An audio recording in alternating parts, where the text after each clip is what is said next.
नमस्कार दोस्तों, मैं हरिओम शर्मा अपने YouTube चैनल में एक बार फिर से आप सभी का स्वागत करता हूं। आज मैं आपके लिए एक टॉपिक लेकर आया हूं, कैलेंडर। कैलेंडर से आने वाला कैसा भी सवाल हो, हम सभी इस एक वीडियो मात्र के माध्यम से समझने का प्रयास करेंगे।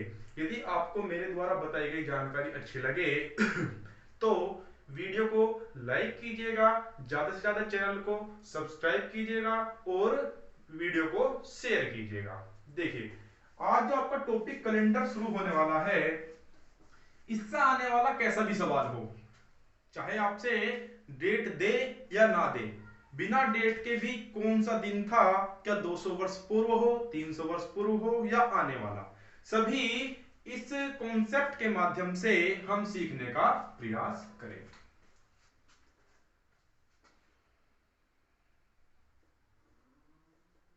सबसे पहले हमें एक चीज जाननी होगी, वर्ष दो तरह का होता है,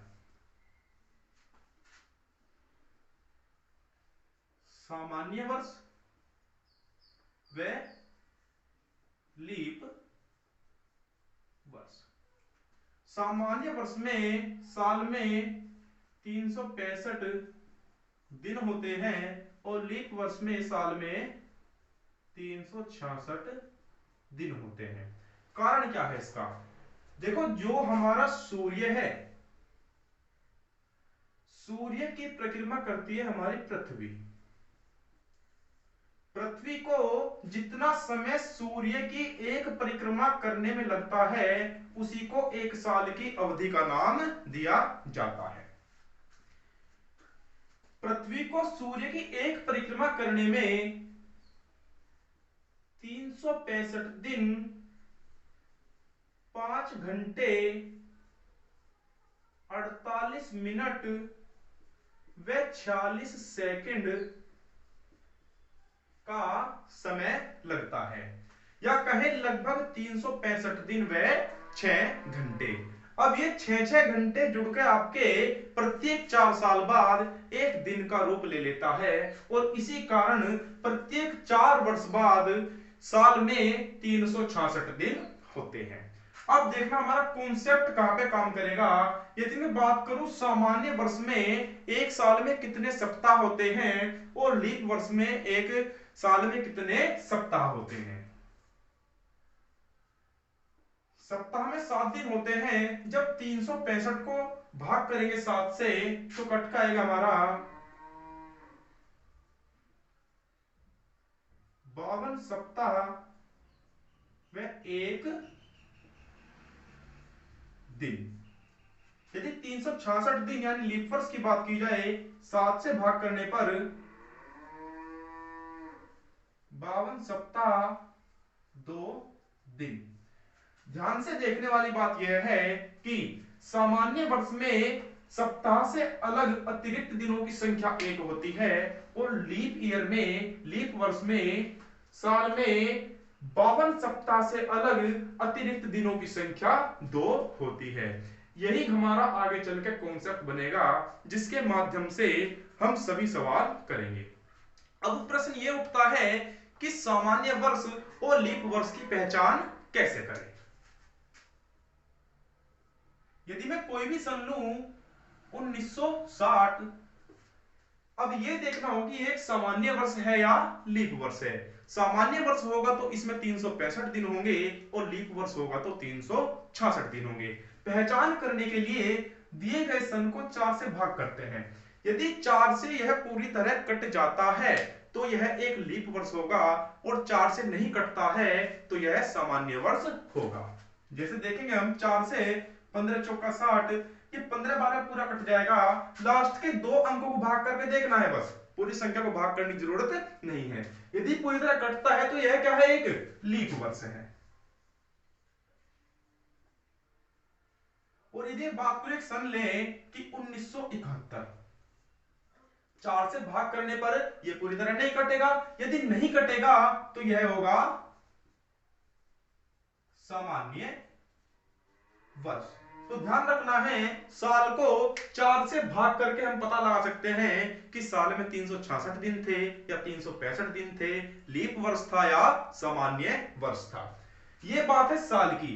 अब यदि आपसे कहे कि हमें शताब्दी को कैसे पहचानना होगा, क्योंकि जब हम कैलेंडर में कुछ 100 साल पूर्व जाएंगे तो वहां पर शताब्दी देखनी होगी हमें कि कौन सी शताब्दी लीप वर्ष थी और कौन सी शताब्दी सामान्य वर्ष थी।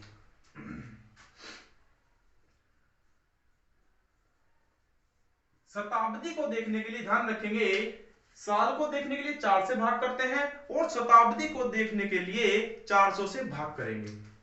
जैसे कि यदि आपसे कोई कहे कि 1600, सन 1600 यानी 1600वीं शताब्दी सामान्य वर्ष थी या लीप वर्ष थी, तो देखेंगे काट के 400 से यह पूरी तरह कट जाएगी, यानी ये क्या है, एक लीप वर्ष है। और यदि बात करें अन्य शताब्दी की 1100, 400 से भाग करने पर यह पूरी तरह नहीं कटेगी, यानी यह सामान्य वर्ष होगा। सिर्फ कॉन्सेप्ट हमारा यहां काम करेगा कि सामान्य वर्ष कहें या शताब्दी कहें, वहां पे अतिरिक्त दिनों की संख्या 1 होगी, और लीप वर्ष कहें या शताब्दी कहें, वहां पर अतिरिक्त दिनों की संख्या 2 होगी। जैसे कि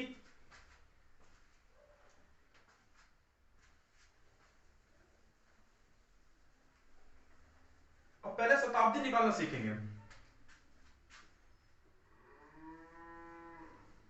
100 वर्ष, एक कॉन्सेप्ट आपको ध्यान रखना होगा, 100 वर्ष में अतिरिक्त दिनों की संख्या 5 होती है।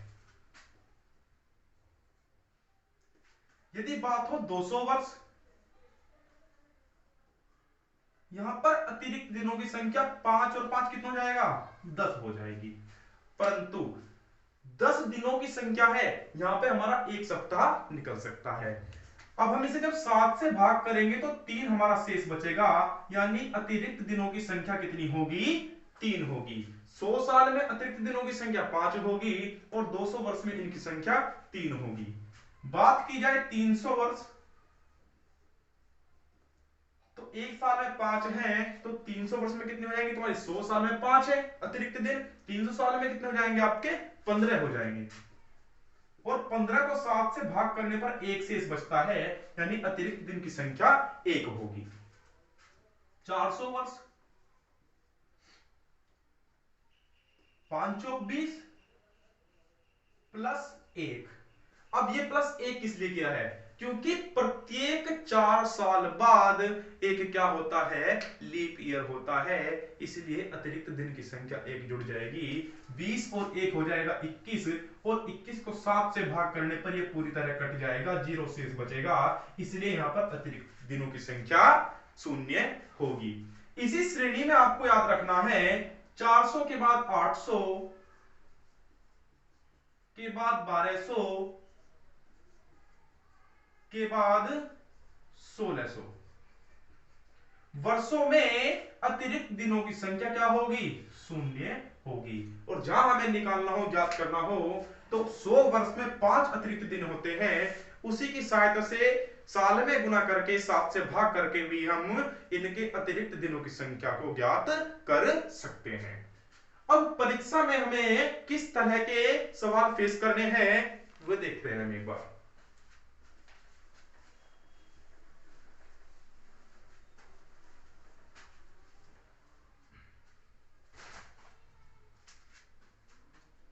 प्रश्न आपसे ये होगा, 15 अगस्त 1947 के दिन कौन सा दिन था। देखिएगा, 15 अगस्त 1947, 1947 अभी कंटिन्यू है, चलता हुआ साल है, इसलिए 1946 तक के पहले हम अतिरिक्त दिनों की संख्या ज्ञात करेंगे।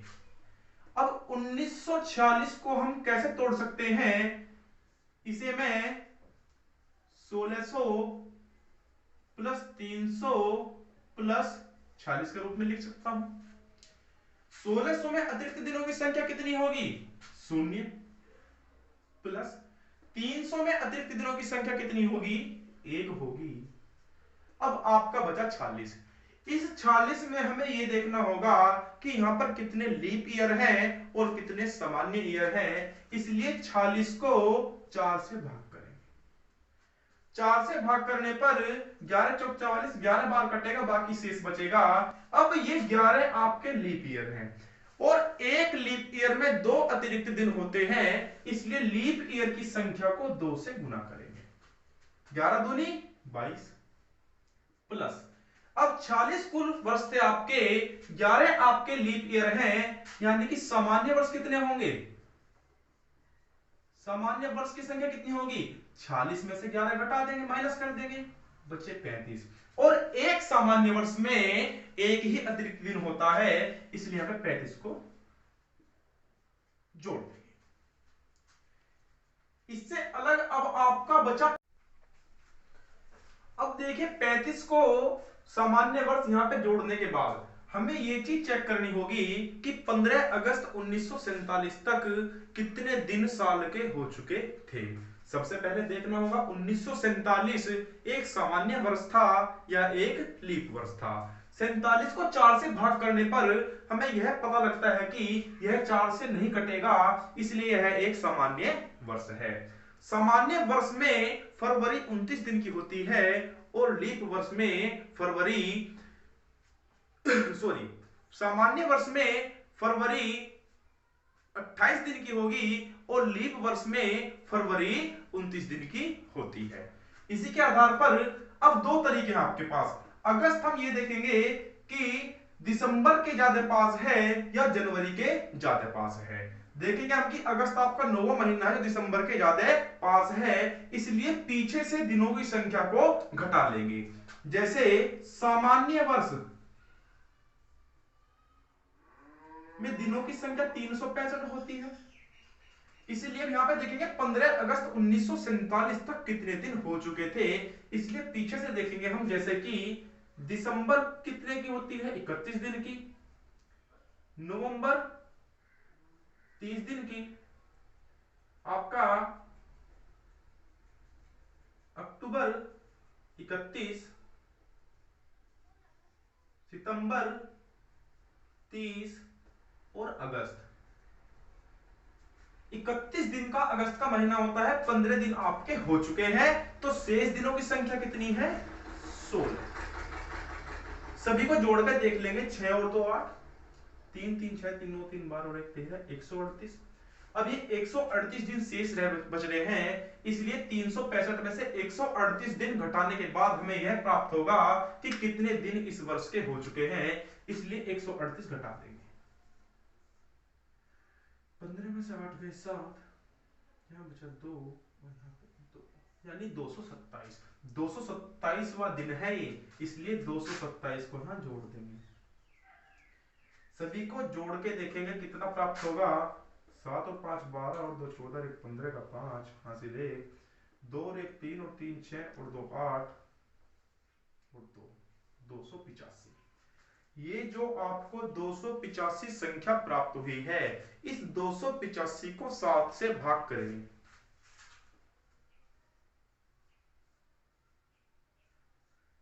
40 बार पूरा कटेगा और 5 क्या होगा आपका? शेष। ये 5 शेष जो प्राप्त हुआ, यह अतिरिक्त दिन है, यानी कि सप्ताह का 5वां दिन ही इस डेट को होगा।